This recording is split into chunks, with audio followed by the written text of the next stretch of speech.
Assalamualaikum warahmatullahi wabarakatuh. Perkenalkan, nama saya Dewi Kayu. Di sini saya akan memaparkan mengenai panduan observasi profiling peserta didik yang saya gunakan pada mata kuliah pemahaman tentang peserta didik dan pembelajarannya. Seperti yang kita ketahui bersama, bahwa dalam satu sekolah, bahkan dalam satu kelas, terdiri dari peserta didik yang memiliki berbagai macam karakteristik.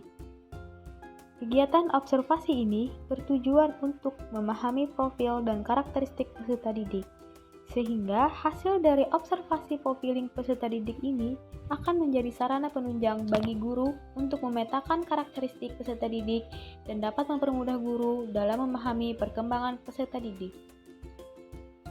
Kemudian, dengan hasil observasi profiling ini, guru dapat merencanakan program pembelajaran yang efektif dan sesuai dengan kebutuhan peserta didik.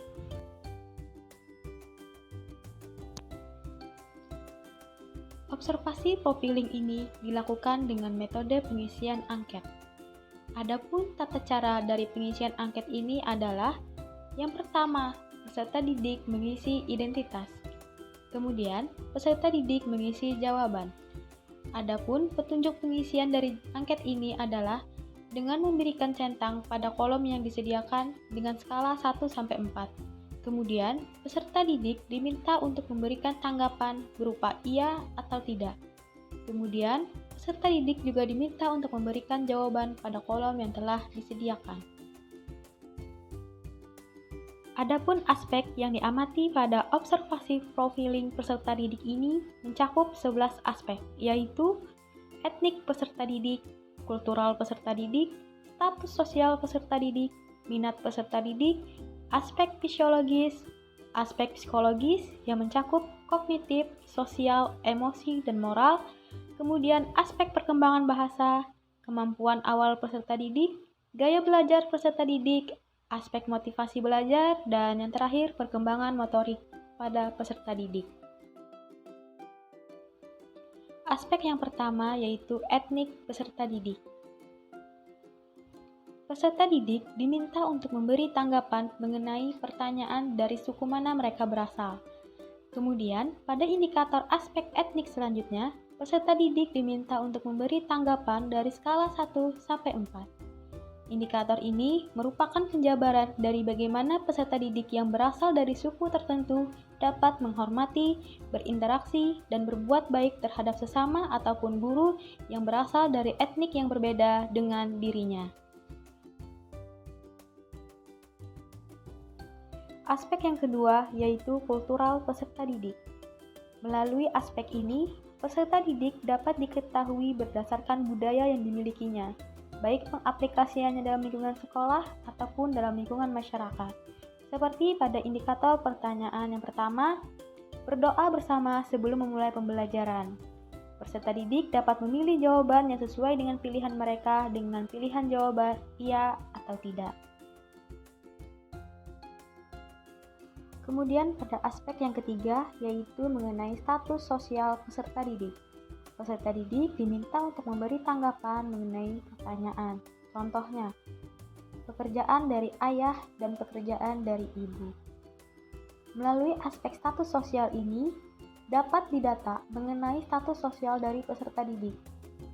Dengan mengetahui profil status sosial dari peserta didik, seorang guru harus menempatkan diri seadil-adilnya dan memberikan tugas yang sesuai dengan latar belakang status sosial dari peserta didik, sehingga peserta didik tidak merasa diberatkan atau dibebani.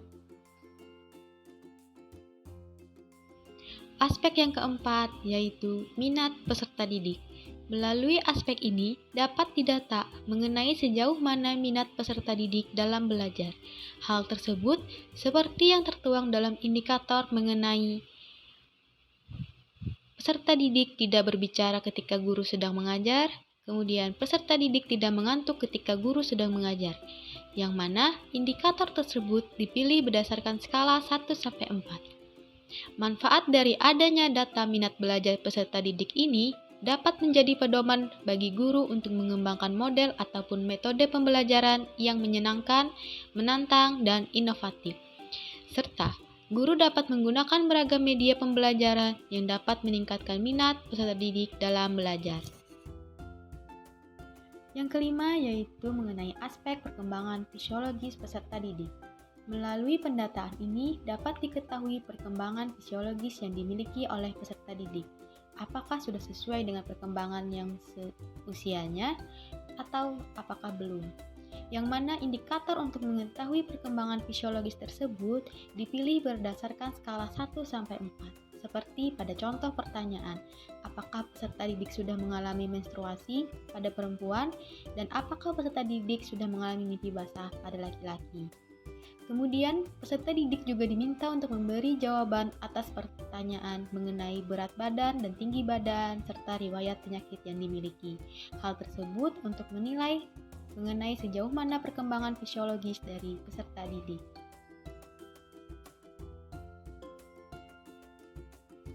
Yang keenam yaitu aspek perkembangan psikologis peserta didik. Aspek perkembangan psikologis terdiri dari aspek kognitif, emosi, sosial, moral, yang mana pada setiap aspek yang dinilai memiliki skor 1-4. Peserta didik diminta untuk memilih hal yang sesuai dengan apa yang ia alami. Dengan adanya pendataan dari segi kognitif, sosial, emosi, dan moral peserta didik, diharapkan dapat menjadi bekal bagi guru untuk dapat menentukan model metode pembelajaran yang tepat dengan kondisi psikologis peserta didik. Aspek selanjutnya yaitu perkembangan bahasa peserta didik. Aspek perkembangan bahasa ini bertujuan untuk mengetahui sejauh mana peserta didik menguasai dalam berbahasa, berkomunikasi, menyampaikan pendapat, dan berbicara dengan baik sesuai dengan topik pembicaraan dengan orang lain. Yang mana pada indikator untuk mengetahui perkembangan bahasa tersebut dipilih berdasarkan skala 1-4. Aspek yang ke-8 yaitu kemampuan awal peserta didik. Aspek kemampuan awal peserta didik ini bertujuan untuk mengetahui sejauh mana peserta didik siap dalam pembelajaran, serta untuk mengetahui sejauh mana peserta didik menguasai pembelajaran sebelum pembelajaran tersebut diajarkan di kelas oleh guru.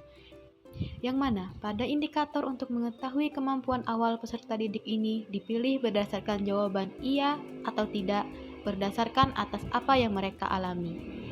Tujuan untuk mengetahui kemampuan awal peserta didik ini adalah untuk menjadi pedoman bagi guru dalam menentukan langkah pembelajaran selanjutnya.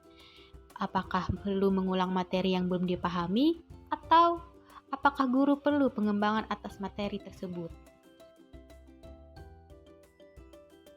Aspek selanjutnya yaitu gaya belajar peserta didik. Untuk mengetahui gaya belajar peserta didik, pada angket tersedia 15 pertanyaan, yang mana pada 15 pertanyaan tersebut terbagi atas 3 gaya belajar. Pertanyaan 1-5 merupakan gaya belajar visual, pertanyaan 6-10 merupakan pertanyaan untuk gaya belajar auditori, kemudian pertanyaan dari 11-15 merupakan untuk gaya belajar kinestetik.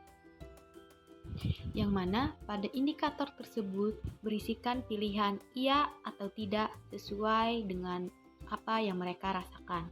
Apabila mereka dominan menjawab 1-5, berarti peserta didik tergolong dengan gaya belajar visual. Manfaat dengan adanya pendataan gaya belajar ini dapat menjadi pedoman bagi guru untuk menggunakan strategi yang tepat yang mendukung dengan gaya belajar peserta didik tersebut.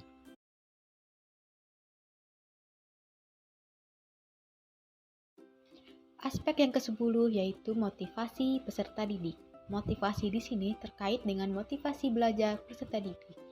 Pada angket tersedia 4 pertanyaan, yang mana pertanyaan tersebut memiliki skor 1-4.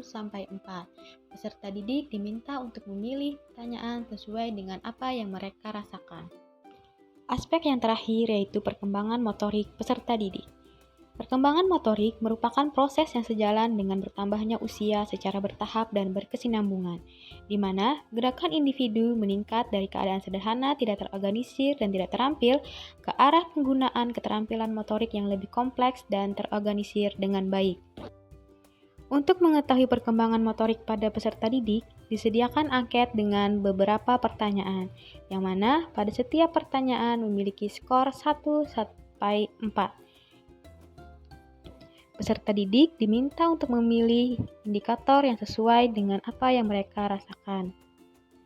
Tujuan untuk mengetahui perkembangan motorik pada peserta didik adalah untuk bekal bagi guru agar proses pembelajaran yang dilakukan dapat mengembangkan potensi dan memaksimalkan hasil dari peserta didik tersebut. Baiklah, sekian pemaparan mengenai lembar observasi profiling peserta didik yang saya sajikan. Terima kasih.